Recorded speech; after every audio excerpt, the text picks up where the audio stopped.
Hey,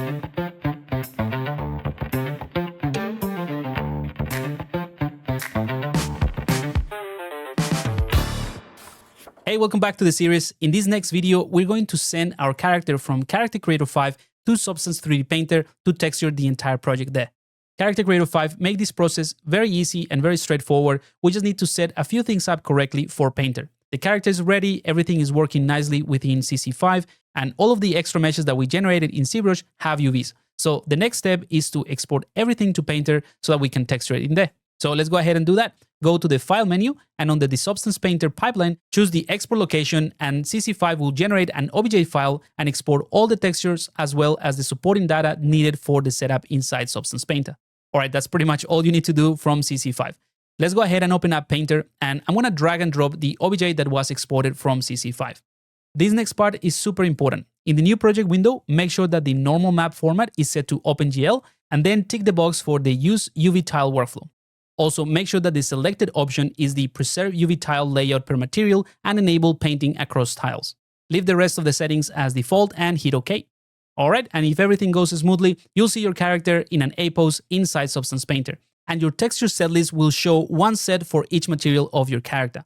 Now for the next part of this setup, let's import the textures from CC5 into Painter. You can totally skip this if your plan is to start from scratch and generate the textures in Painter, but in my case, I only want to reuse the textures for the head. So I'm gonna select the head texture set, go to my layers panels, and I'm gonna create a fill layer named head. Then find the folder where CC5 exported the textures for the head and drag and drop them into your library. When the import window pops up, make sure that you select all the textures and set the type to texture and then hit import. And that's it. Once they are in your library, you can go ahead and drag the diffuse map into the color channel of the fill layer, and then repeat the same process for the roughness map, the normal map, anything that you want to plug in. So I just want to take advantage of that texture that came from CC5 as well as the normal map, but for the rest, I'm going to create the textures from scratch. And don't worry if the rest of the body looks weird or strange because the head is being repeated everywhere because we haven't actually masked that layer yet. And this happens because this mesh actually uses UDIMs. So let's go ahead and click on the dotted square icon here on the right-hand side of the layer, and that opens up the tile list. So all we have to do here is untick all the tiles except the one that corresponds to the head, which in my case is the 1001. And that's it for setting up the textures from CC5. As I mentioned, the rest of the body will be done from scratch in Painter, so I'm just gonna skip this repetitive part and move on to the next step, which is actually really important, the baking of the mesh maps.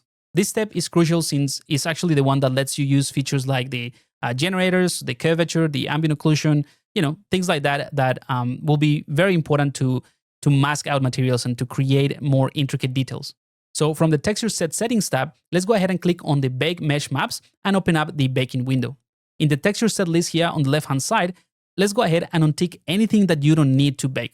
For me, and again, it's very specific to this project, I don't really need the eyes or the eyebrows, so I'm just gonna keep the textures from CC5 for those when I send it back. And to get some crisp results out of this process, I'm gonna set the output size to 4096 and click on the Bake Selected Textures. This process will take a couple minutes, again, depending on the size of your output and how many meshes you have, but overall, it's very quick. You might also notice that areas like the eyebrows might not look great in this case, and that is because of the ambient occlusion is trying to cast the shadow or create that contact shadow from a single-sided plane, which is kind of like what the eyebrows have, and that is not ideal. And in fact, the whole ambient occlusion in this case is not ideal for animation either, because if you have a deformation that shows kind of like the darker area below a plate, for example, or below a strap, it's just going to be very, very dark. So let's go ahead and fix that. I'm going to untick everything except the ambient occlusion map in the Baker, then go to its settings, and I'm going to change the self-occlusion here from always to only same mesh name. That's it. That's all we need to do, and we can bake again. There we go. Much better. And now we're ready to start the actual texturing process. All right, so to start with, I'd like to begin by establishing the general palette that I'm going to use.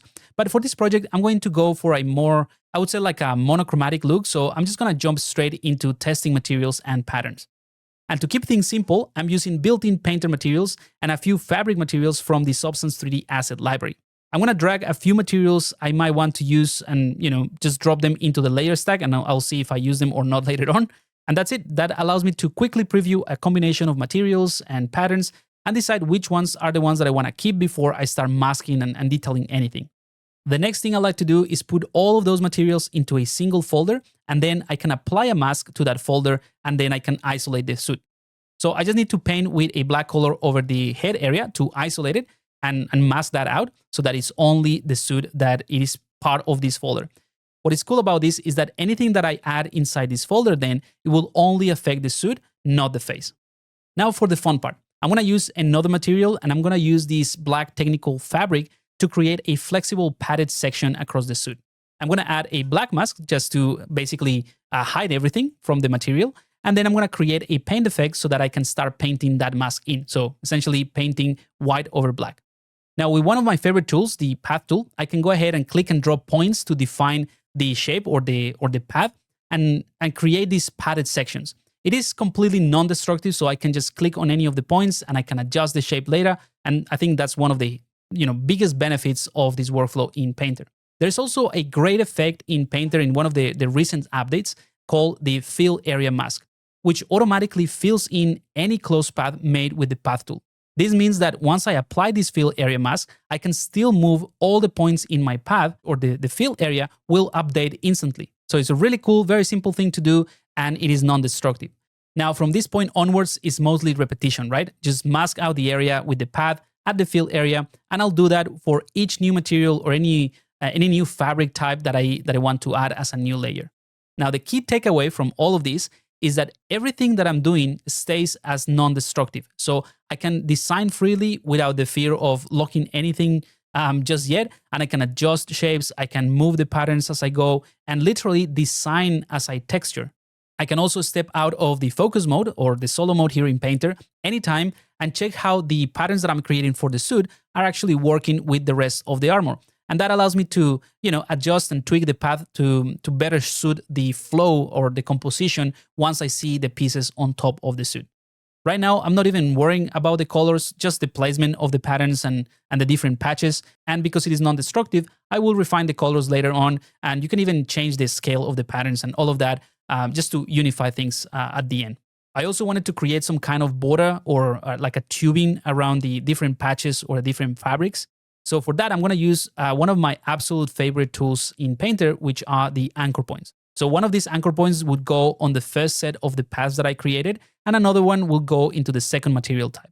Anchor points are fantastic because they allow you to recall specific masks depending on where you drop that anchor point. So in the mask for this green fabric that I'm going to use for that tubing, I can reference those two anchors. And because I place the anchor points below the fill area mask effects, I'm only going to use or reference the path itself, not the fill part. So the really cool thing about this setup is that if I change the shape of the path just by moving one of the points that I have in any of the paths, both the patches or the fill area and the green edge or that tubing that I'm referring to will update automatically since they both have the same reference.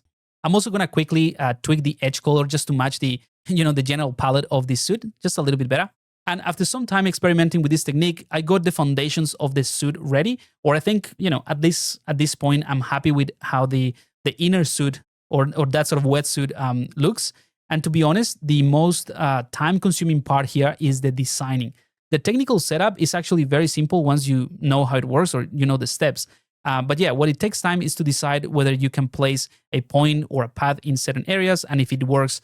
And, because it is non-destructive, I personally go a little bit back and forth and change things, delete things, and place it again just to find the good rhythm or the design that I like. All right, so I'm going to wrap up this first part of the texturing process here. And in the next video of this series, we're going to finish the texturing by working on the accessories, like the armor pieces, the chest plates, all of that, and some extra tips and tricks that I'm going to give you. I'll see you in the next video.